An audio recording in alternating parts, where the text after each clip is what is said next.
I'm not trying to be anybody else. And because it's not fun to try to fit into something else. You can aspire to something if it's a positive, oh, I like that. And, maybe that will make me feel better if I get in better shape or if I'm more active or something. That's positive. But if you doing things just to be like other people, I think that's dangerous. Welcome home, Colombia. Beautiful, beautiful.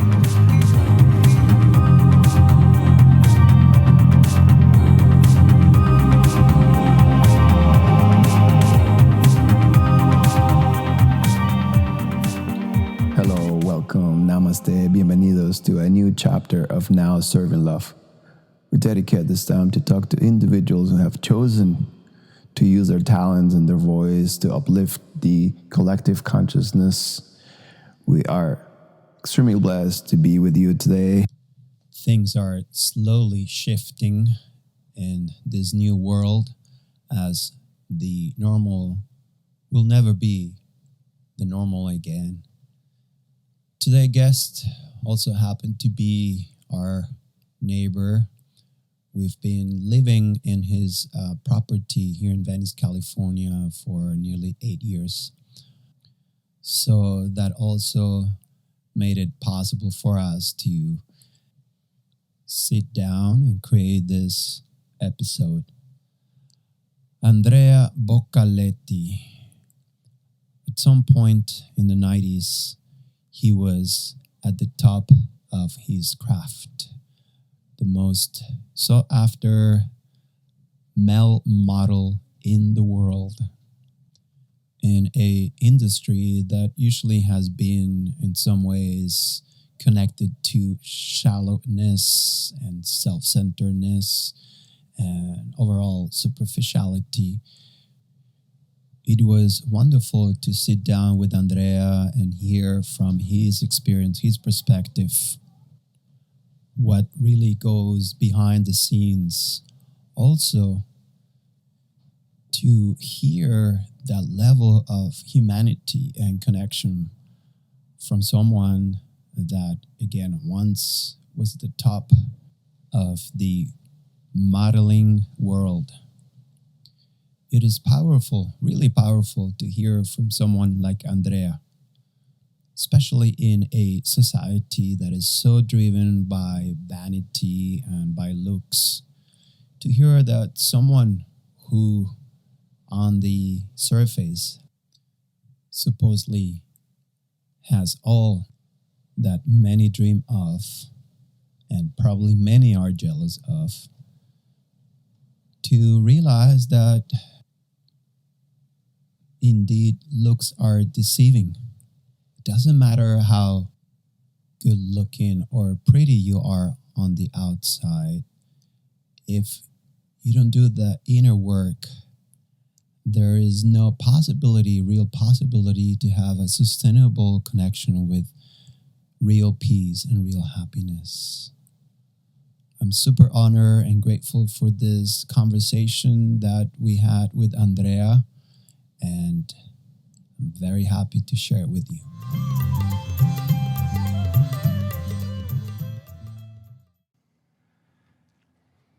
And we are back, and what a pleasure to kickstart again the interview format with such an incredible,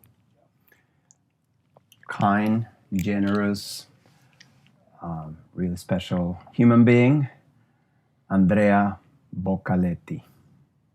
How are you today? Thank you. Very well, thank you. And thank you for those kind words. I hope that I'm that great, compassionate person. I strive to get better every day, and we all have our different ways. So how has it been for you during these times of quarantine? It's been a really interesting time. Of course, there was a shock with being told that you have to stay home and not do the things that we're used to doing on a normal basis. But it was a really beautiful opportunity to reconnect with myself and kind of get to those little projects that you always think of doing, but you never do, and you just kind of push off and off. Restart the vegetable garden in the back, which I hadn't had for 2 years or 3 years. Kind of slow down a lot. It's really so beautiful to get on the bicycle and just seeing the colors pop in nature and the air to be so clean, to hear the birds singing and Powerful times. Yes. So there's a beautiful story here for those of you listening. When I was in high school, all the cool guys, we have this sort of like books like diaries they gave us in school. And what you do is like you usually go through the magazines and you kind of like you cut down like pictures that were cool and stuff like that. I remember I was quite often I would see this cool pictures, different advertising Gucci and Guess and all that, and so I will cut and then I'll paste them in my book, and I kind of like that was symbolic of something really cool. And the funny story is that in the beginning when I first met you, one day you were talking about your career, modeling, this and that, and then you showed me your book. So I started flipping through the pages, and I was like, "No way, that's you!" So the guy that one of the things that when I used to cut things and paste them, you were actually one of them. Wow. It's pretty wild how the universe works in mysterious ways, in a sense. So you were at some point like one of the top male models in the world. I'm hesitant to say that, but yeah, I mean, I think at one point I was the guy doing the most campaigns for a year or 2 years in the business, and one of the top 5 male models in the world for the 3-4 year period that I did it. That's super awesome that you in your life had the experience to be one of the top 5, or even through sometimes you were one of the male models that work the most. Yeah. And so let's take it from how that started. So I really didn't hear anything about the fashion business at all, or even modeling, until I was maybe 14. That some mothers of friends or some other people would always say, "Oh, you should model," or things that I didn't really pay attention to. It just kind of went in one ear and went out the other. I was just too much of an active kid, and I loved to be outside and surfing and boogie boarding and just sports, and loved the outdoors.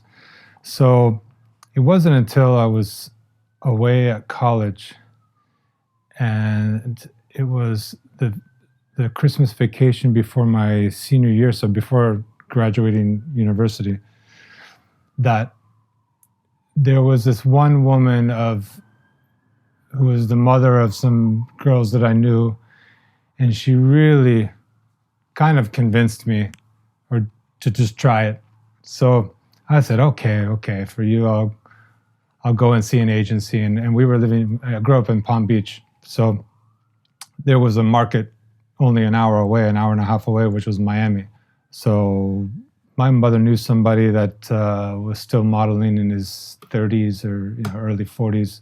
He set up an appointment for me with a modeling agency down there in Miami. So I drove down one day, and the agency saw me and sent me out on location right away to take 3 rolls of film with this photographer who was on location.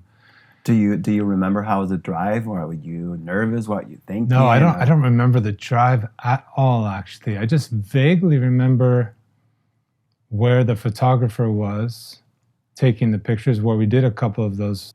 I remember that he was at a location where some of the scenes for the TV show Flipper the Dolphin was filmed,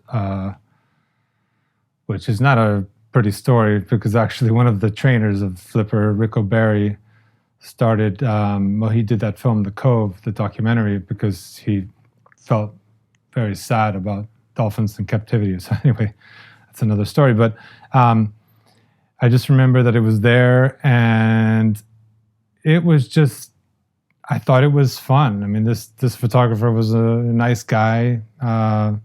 His name was Al David.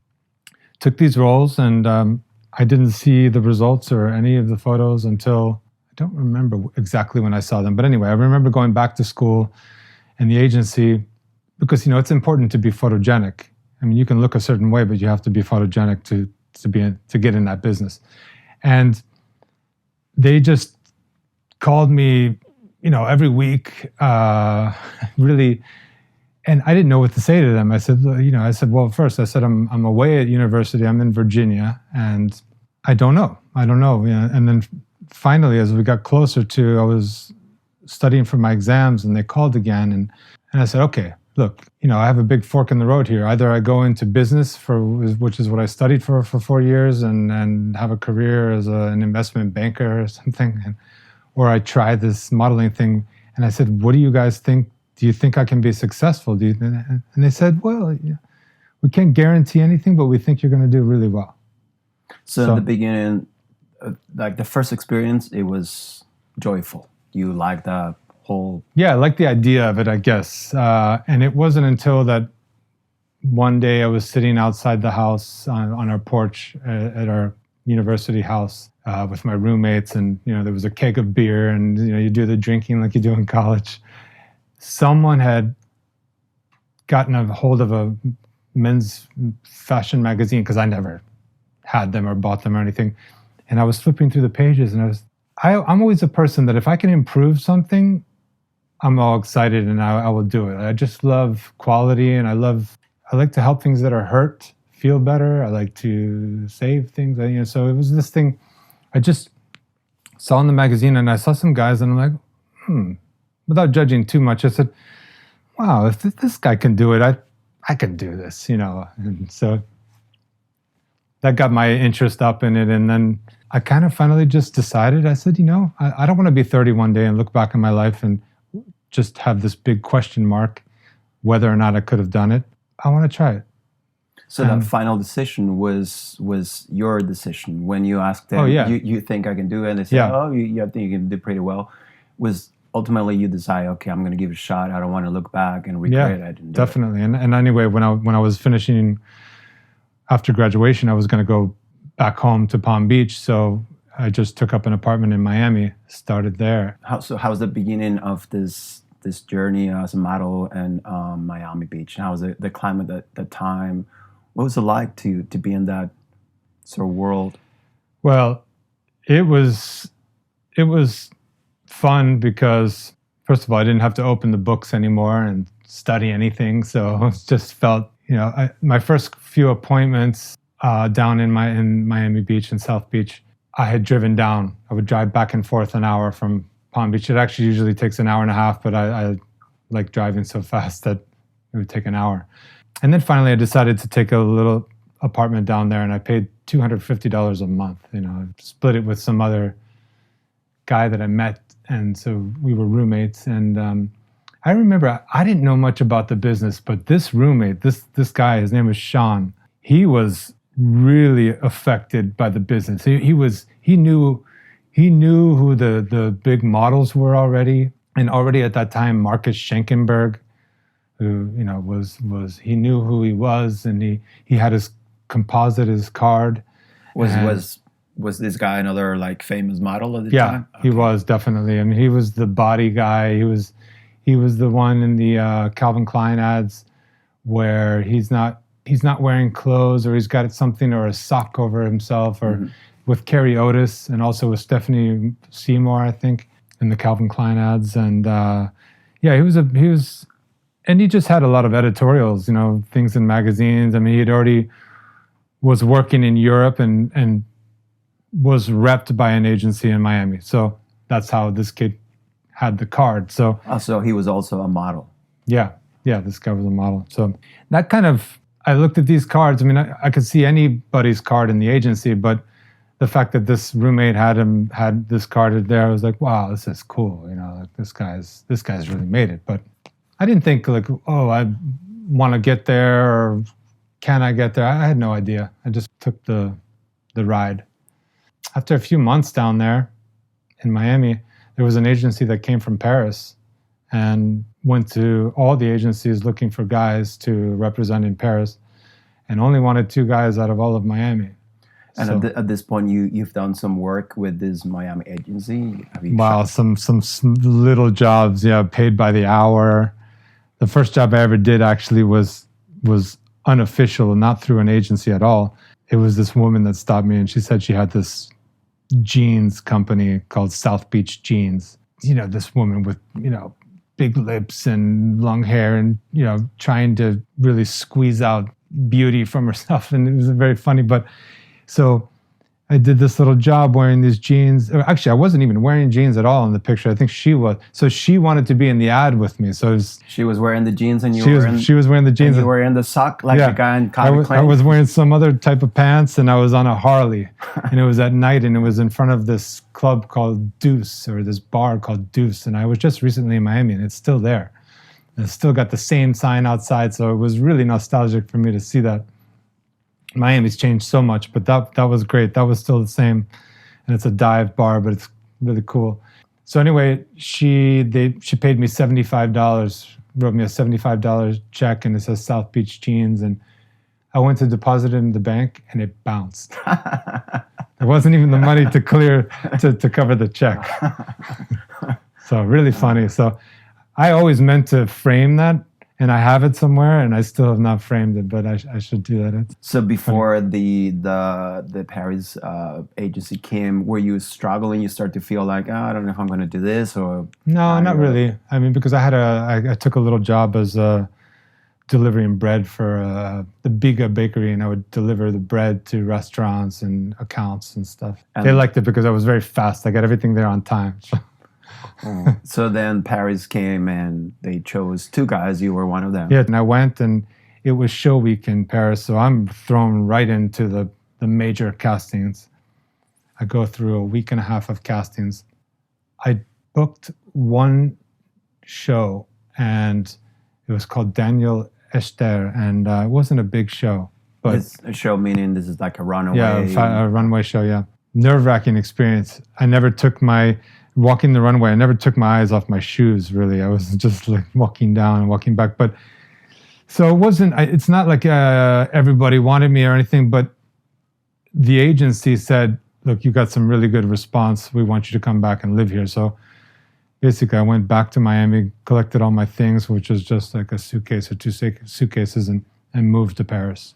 And that was a really tough, grueling time because so many appointments, learning the city at the same time, staying in the cheapest places, staying in youth hostels, in little cheap hotels, you know, sometimes changing every night or every 2 nights to a different place, you know, and just asking if they had vacancy. It was really crazy, but the agency believed in me so much that they would give me advances of money. So I could pay that and also pay to get some food and, you know. So this was, Paris was kind of the beginning of the big picture that turned out to be. Yeah. And that agent, Patricia from Bananas Mambo, it was called, the agency, she really believed in me and became like my second mother.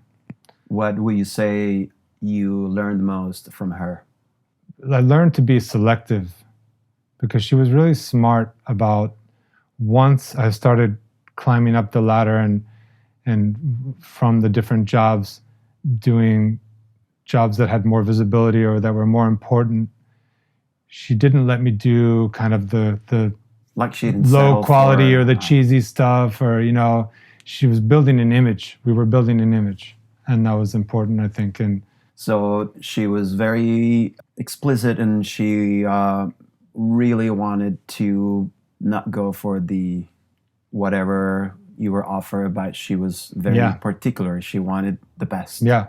And I think that really translated to me quickly. And once I started getting up there and you know, and did the Gap campaign, and that was the first major campaign I did. And wow, when you did Gap, I mean, you were everywhere in the whole entire world. I mean, you were on the side of double-decker buses in London. You were on the side of a building in, I forget where someone said they saw it. How was that for you? Like the world, first time you saw your face, like you're... Oh, I ran and hid. I was in London on Oxford Street was in a shop and I came out and I saw it on the side of a bus and I'm like, oh shit. You know, I was like, I got nervous. My heart started beating really quickly and I'm like, oh my God, that's me. Like, you know, and I don't know. It was, You felt like self-conscious? Yeah, maybe a little self-conscious. I didn't, you know, start to strut and be like, oh, hey, you know, that's me over there. It kind of having too much attention. It felt like, oh, wow, there's attention on me now, maybe, you know, and made me a little nervous. and so after that, like people start to recognize you on the streets, things like that, that time? Yeah, little by little, yeah. How was that for you? I don't remember too much about that, but what I do remember was that it was really cool is that in Paris, at the clubs, when there were long lines outside, I'd come up and the person, you know, everyone really knew about fashion and especially in Europe, and they would kind of see me and they'd point to me and just kind of have me come in with whoever I was with, and I was like, wow, that's pretty nice, you know. So VIP. Yeah. So how do you say, what would you say about the modeling world environment during that time versus currently times with all the social media and all that? I make my own brand. There was more mystery to it. There was more creativity. There was, just the creativity, the between the photographer and you, the model, and not of the social media today where it's, hey, look at me, I'm staging all these photos of myself and taking selfies or really showing off. It was a job. It really was a job. Do you feel like the models at that time, like someone of your caliber, they were respected? It was a big difference. Like nowadays, is anybody's a supermodel kind of thing? Well, now they throw around the terms, and you know, everyone says that they're a model, or everyone says they're a supermodel. Like people actually self-proclaim that they're a supermodel, or you know, they write it in the hashtag or in the post. Or there was none of that. And actually, in fashion magazines belonged to us, to models. You know, there weren't the actors on the covers, there weren't the athletes, there weren't the musicians. I mean, musicians had their own magazines, the acting trade had their own, but the fashion magazines, Vogue, Men's Vogue, Vogue Hommes, you know, all these international, they were ours. They were, you know, it was models. And I think it was, you know, our job was to make these beautiful creations kind of come to life with the photographer on the shoot. And that was special. And now, I mean, I know some people that are doing it now, and they're almost expected to self-promote themselves all the time. And I don't think I could do it today. I would not have the skin to do it today. I would not be able to self-promote like that. And it wouldn't be fun. But it was fun to arrive on set in a studio and just not know what's going to happen and kind of create something great. And you did a couple of Polaroids in the beginning, but then they shot the rolls of film, so you didn't even know what it was going to look like afterwards. I remember towards the end, kind of nice. I mean, they did, when it got to digital and they were shooting the photos, and it was one of the last campaigns I did, Salvatore Ferragamo in Capri with Mario Testino, and he was actually walking, and the assistant had the computer connected to the camera, and they. So then it was more the branding, more the marketing people that, okay, we saw the image, we got it, done, now we can move on. It was quicker. So what was one of the most remarkable experiences you have in terms of quality that you work with a photographer and shoot?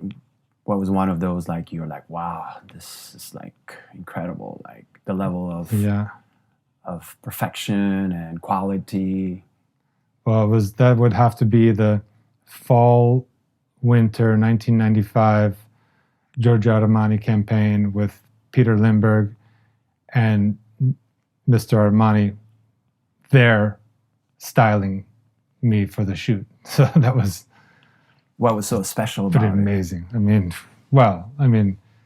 it's Armani, and the fact that I loved it because it was so classical. The photos most of his campaigns are in black and white, or they were. And like a classical, almost cinematic quality to it, and very strong, very sensual. And I was the girl that was on as the one that was booked as for the women's side was Ines Rivero, I think was her name. She's Argentinian, but just really wow, brooding photos. Peter Lindbergh, fantastic photographer. Was he the best you work with? I don't know. That's hard to quantify, but I mean, as one of the best names in the business that jumps out to me is Richard Avedon. I shot with him twice, and wow. And now it makes me kind of upset thinking that I had to cancel a shoot with Helmut Newton one time.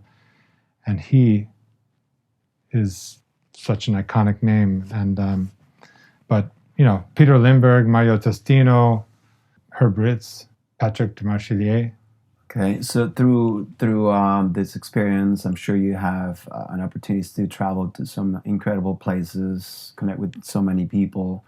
What is the biggest learning experience from this traveling as a model throughout the world in those times?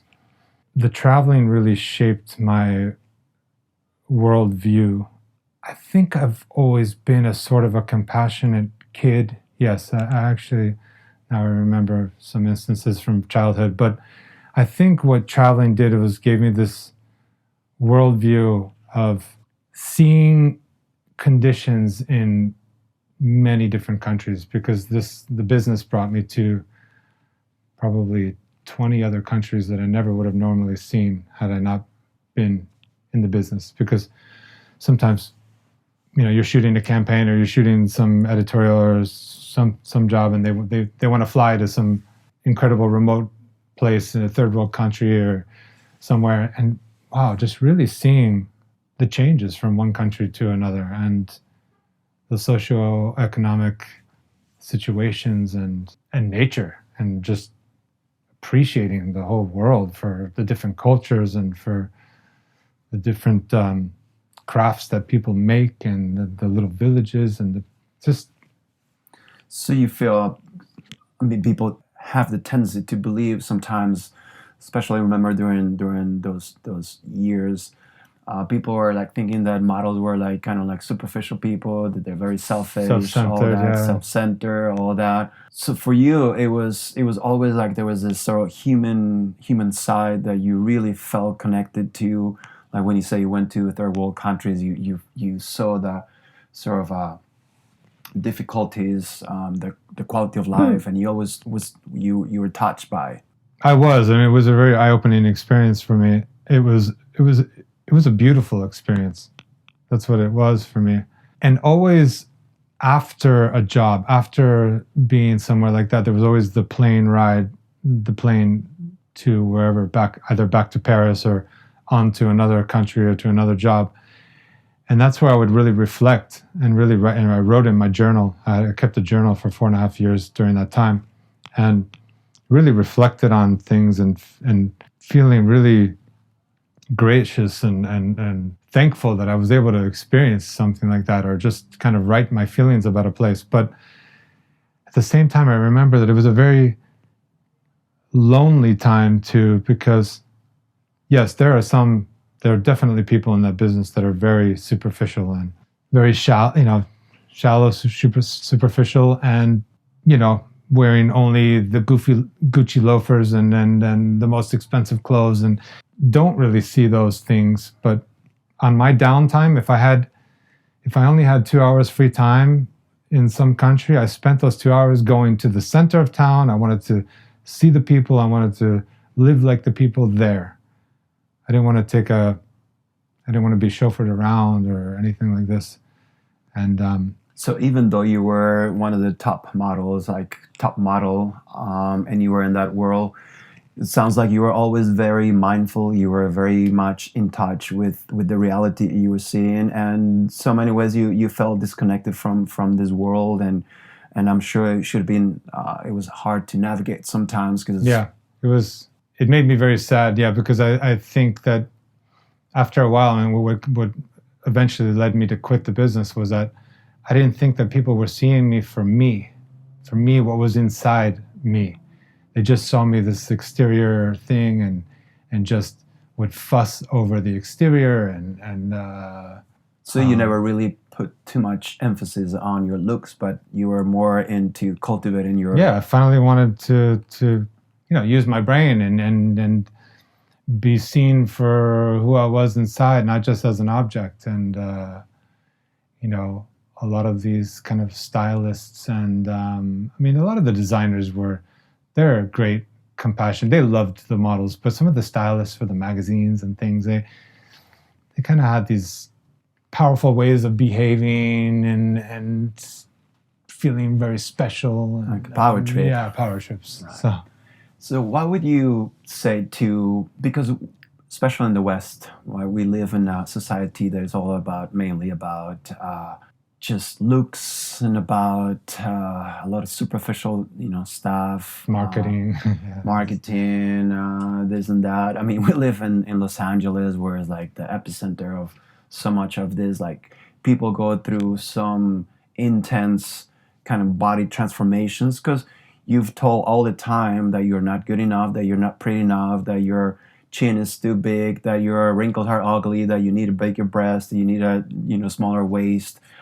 It's all about sort of like about vanity, and people go through this lens of like transforming themselves in a very dangerous way for health. You naturally were in that world. You lived that sort of like fairy dream. What would you say to the people who are kind of like moving in that direction and blindly trying to like modify themselves externally to be accepted, to be liked? I say don't buy into it.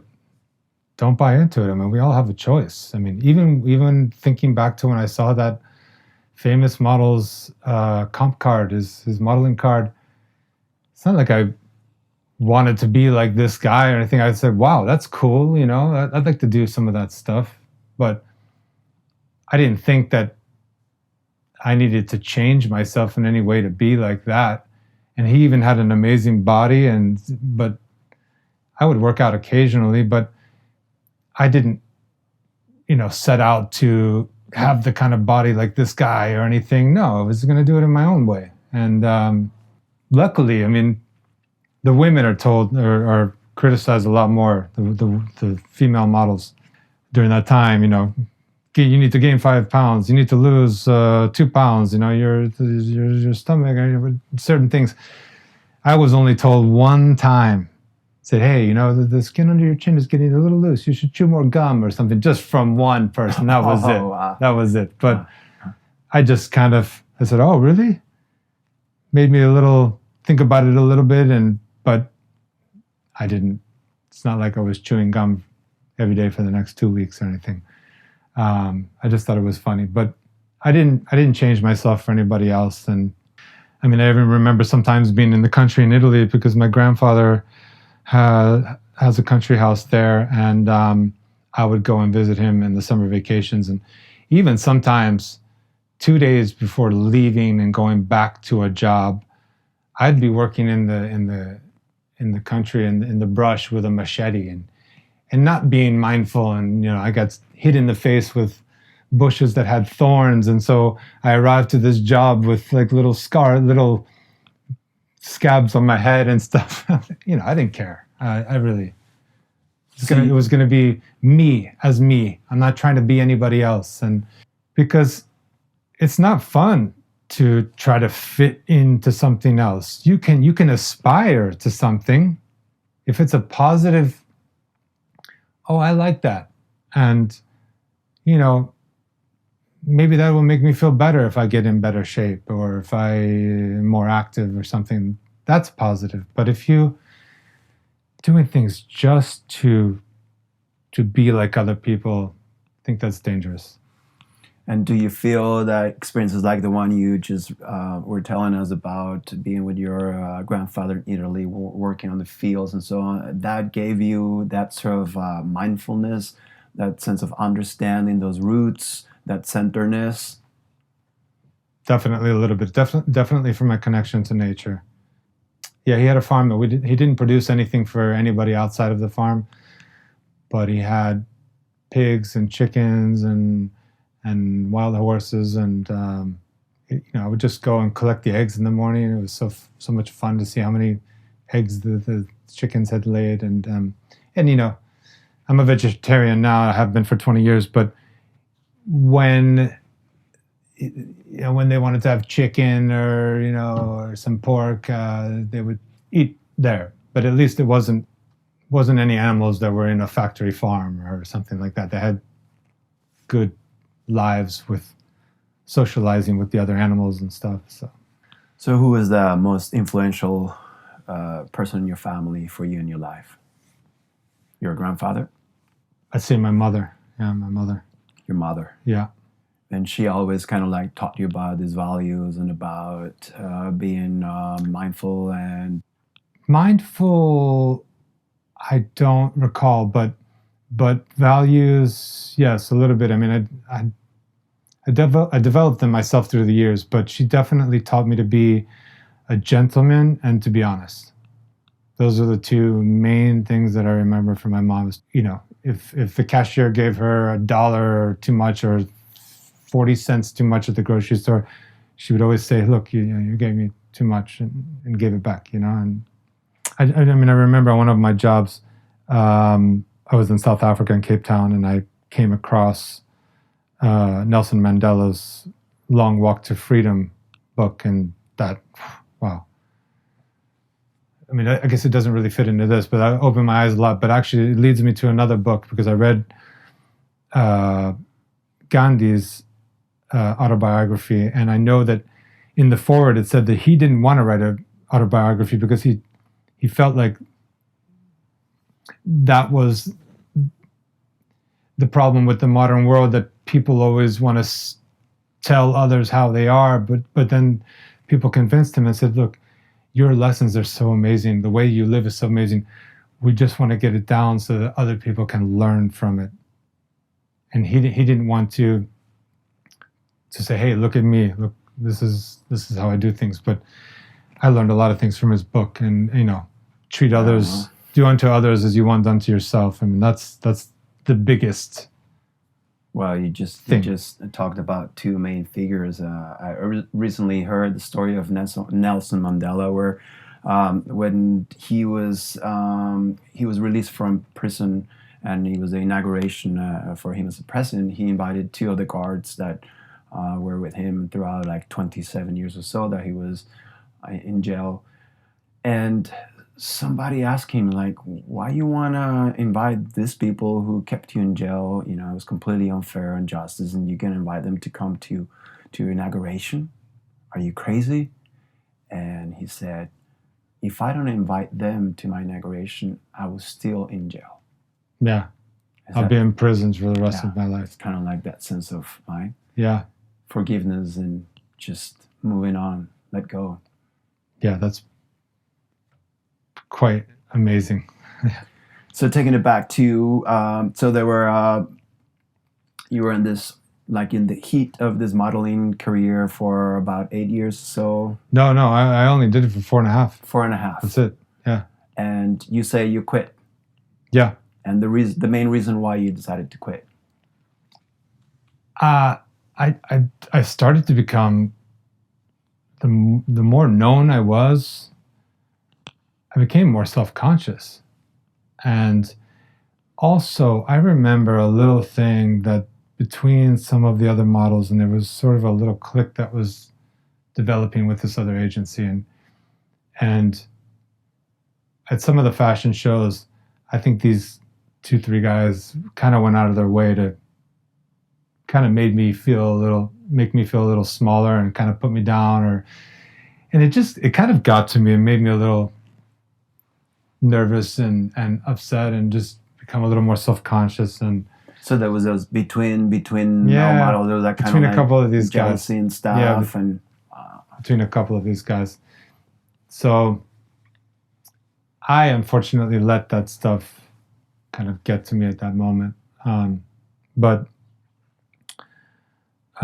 Because they weren't happy. Some of these guys were really established guys in the business, and here I come along and I'm taking lots of jobs, and I didn't really hang with a clique or a crew or anything. I was friendly with everybody, there was a model on the way there that was smoking something, and I took a hit and didn't really know what was in it, or if if it was marijuana or hash. I didn't ask, or if it was laced with something else. It kind of gave me some psychedelic feelings, and kind of made me a little paranoid when I was doing that fashion show. So it really, wow.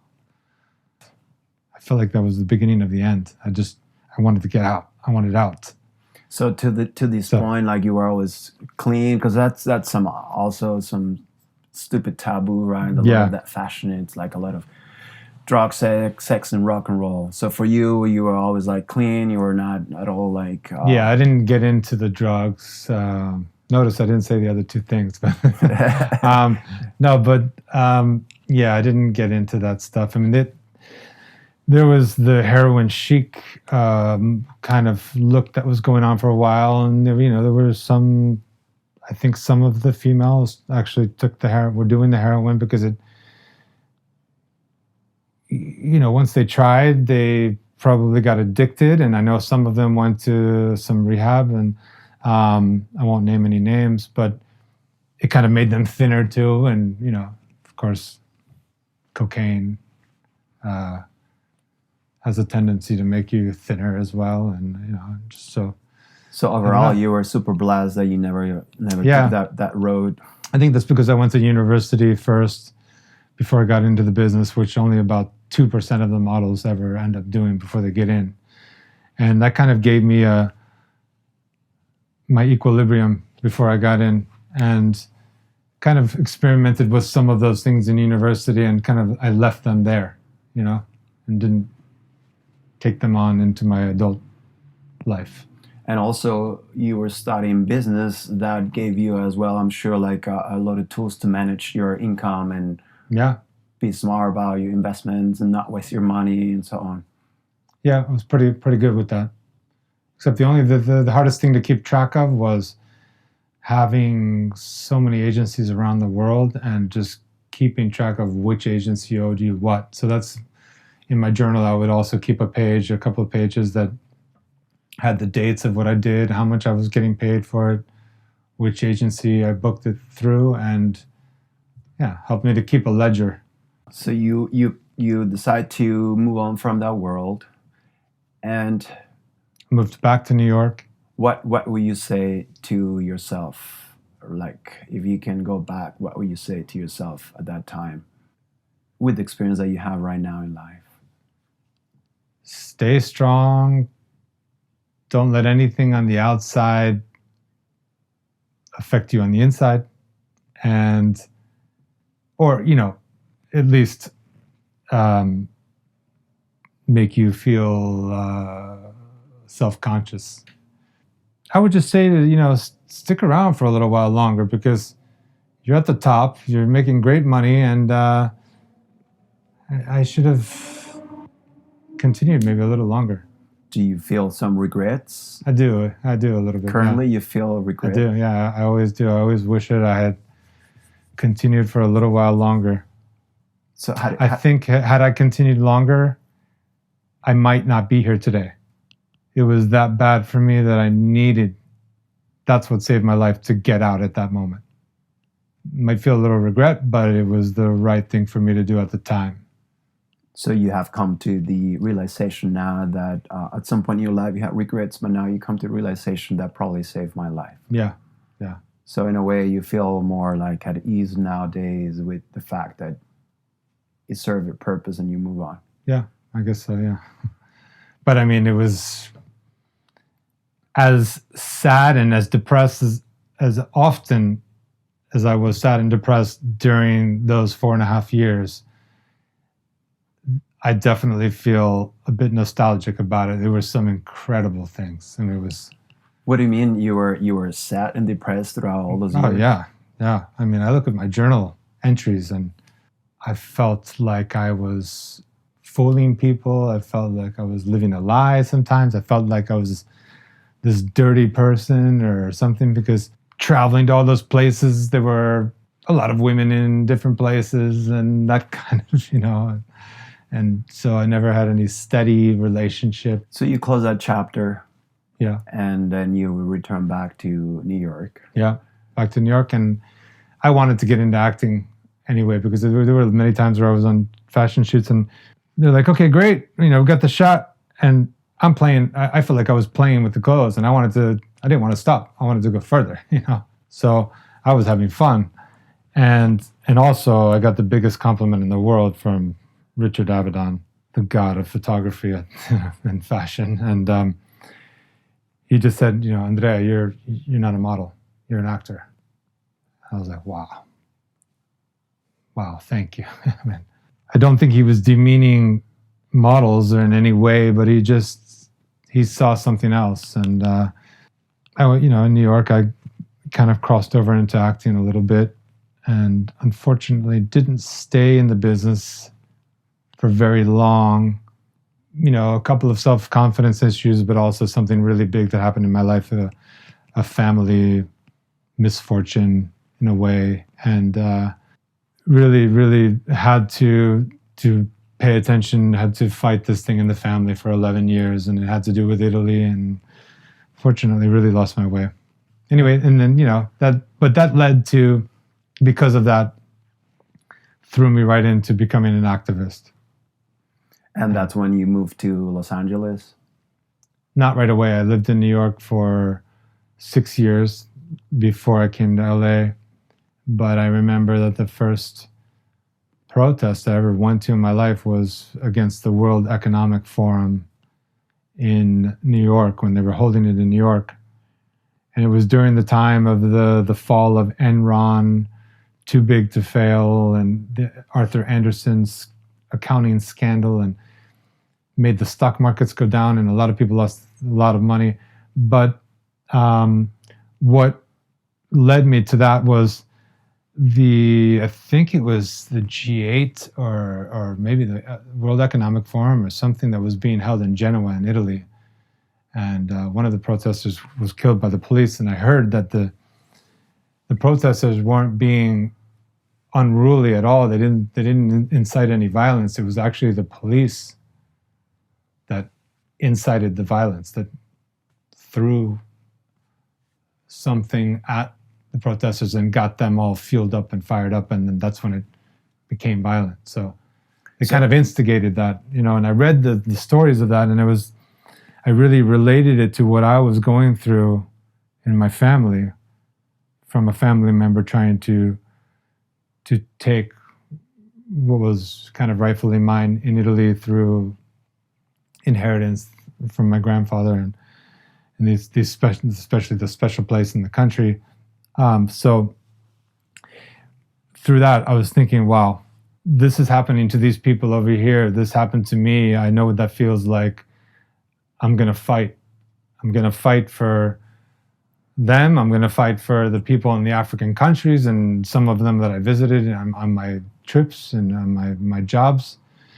And I'm going to stand up for the little guy who has no voice.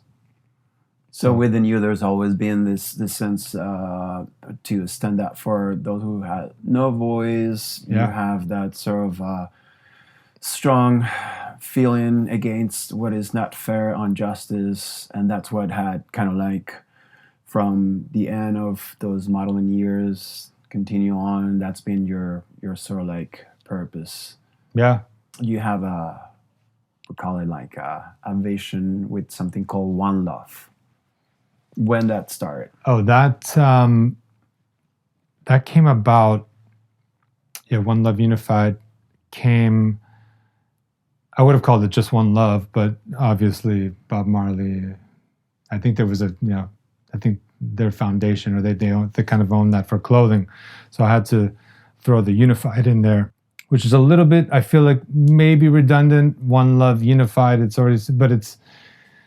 I made it work with the coloring and something anyway. But that came about shortly after that time, was because the second war, the whole shock and the orchestrated shock and awe during the Bush administration of in Iraq against Saddam Hussein after the terrorist attacks of 2000, actually it was 2001. I just saw the beautiful peace marches all over the world when they were talking about, when the US especially and some of the UN member nations were talking about, or had eventually voted for the resolution to go to war with Iraq.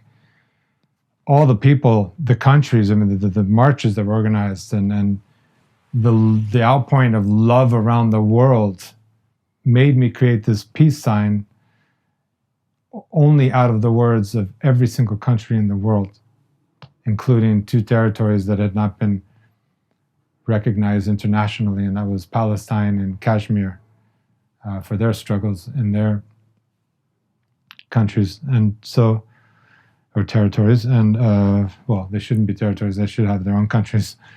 So it was out of that I think I was awake all night one night, and I just grabbed a bowl from my kitchen, and I just put it down, and I traced around the side, and I made this peace sign, and then tried to erase the lines in pencil, and I just filled it in with the words. I did that for 4 or 5 nights, and looking up online the names of all the countries in the world and put them all on that peace sign. I was volunteering with a couple of organizations. International Answer, Act Now to Stop War and End Racism. I had been going to those marches in Washington, D.C. There were 2, and then there was a really big one in New York City as well, a few. And I was a bus captain, and I remember I printed 200 of these shirts, and it was easy. I just took it to a printer, had them make the screen, and then bought the shirt stock, and they just printed them, and I did them on red blanks and black blanks, and brought them on a bus with a friend, and we sold them to people on the way down. And it wasn't to make any money. It was actually to raise money for the organizations that were organizing these protests, these marches, these beautiful marches. I hate to call them protests because really they're a show of solidarity and of love and saying, look, we don't want this. One love, unified. So with that, the main question I always like to ask to all the guests, how will you define love? Compassion. Compassion, seeing the other person as a pure soul like yourself. And this is where I'm not perfect, because no one's perfect, but and maybe this is where I get angered when I see that the person is not a compassionate person, and that the person chooses to hurt other people and chooses to hurt animals, chooses to be ignorant. But you can't always blame everybody for ignorance, because I think ignorance is when you learn the facts, when you learn that something is hurting the environment or hurting another person, and you choose to continue to do it. That's the true ignorance. And that's what upsets me a lot. And that's where the activism comes in, Ignorance comes from the word Latin to ignore. So it's to ignore. Yeah, so it's exactly, So right now, currently in your life, what are the forces that you really feel like this is what is moving me right now? This is what I like, the brief time that you have on this earth, whether it is 40, 50, I hope is like at least 100 more. What is the main motivational force behind your life when you wake up? To just be a pure soul and to not get down about all the world's problems, because there are a lot. And if you turn on the TV and watch any major news, they're bombarding you with it every day. So I've stopped. I can't do that anymore, because I read a couple of news sources, but I can't watch the 24-hour news, because it's only designed to get you to watch more. It's easier to be interested. I don't know. They tell you that it's easier to be interested in bad fortune and in terrible things that happen rather than good things. But I don't believe that. That's what they're feeding us. I want to hear the good stuff, because if you hear the good stuff, maybe then people will spread more of the good. And so what inspires me is just to practice what I used to preach, have people learn by example, just by seeing what I'm doing. And I'm not perfect. I mean, perfection is the disease of the good, I feel.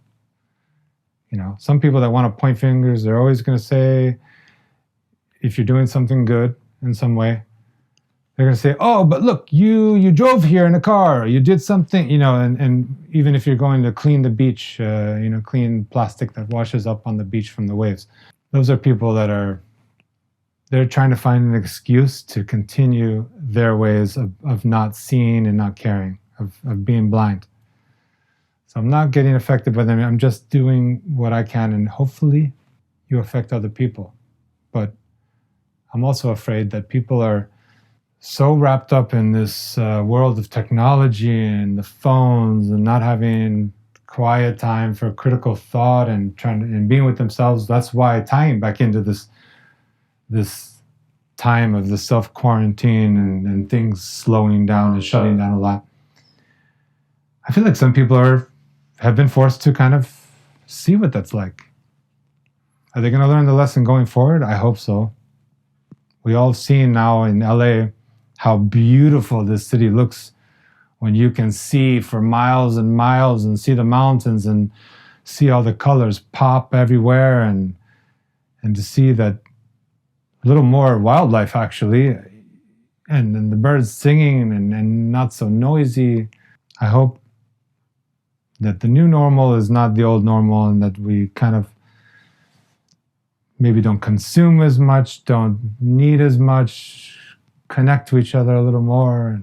If the genie from the bottle will show up and will say, I will grant you 3 wishes right here, right now, what will be that? To be in a financial situation to help a lot of other people. So number 1, abundance, unlimited abundance. But to circulate goodness and help. Yeah. Mm-hmm. I don't know if that's the first one, but that's the first one that kind of came to mind. For the world to emit half as much of the CO2 pollution that we put into the environment immediately, and we did it immediately with the shutdowns, but to keep that going forward. So second one will be a healthy planet. Yeah, maybe that's first. That's definitely first, because with that is well, I want to tie into that one, compassion for animals, compassion for every living being. So that will be your third one? I don't know. I mean, I feel like that's part of the second one, but okay, you get one more extra one. People to be more thoughtful, kind to others, and see that we're all in this together. We're all the same, and to remember that we all want to be loved. We all want to be loved. Don't love the dollar. Don't love the currency. Love each other, That's the most important. Beautiful. Just over the last hour or so that we've been having this conversation, it's pretty remarkable that someone who's been on the top of an industry like modeling, where it's so much about just mainly about looks and how you are perceived by the public and all that sort of like experience that can be so self-centering and can easily take you into this sort of like power trip. I am above everybody else. It's remarkable to listen and to witness your humanity, your human side, because out of all the questions we've been talking, I don't think I've heard any answer that is about you, all you want. Even when you were granted 3 wishes, most people might say, I want a brand new house, I want this, that. All you want is for the good of everybody, including animals and the planet.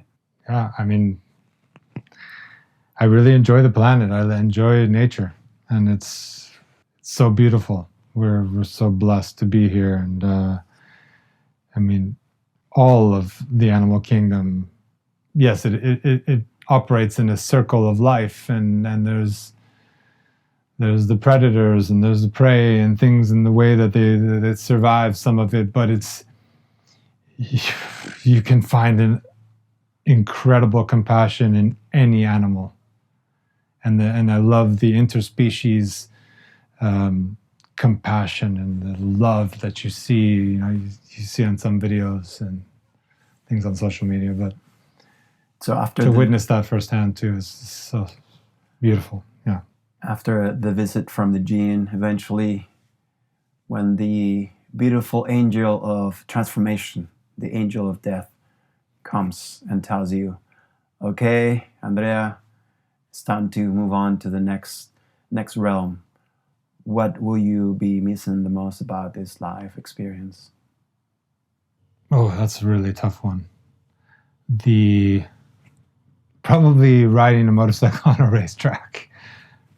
I such a thrill, and I think it's a real big thrill, and I think it's because when I'm out there, it takes my mind off of all the stuff that brings me down.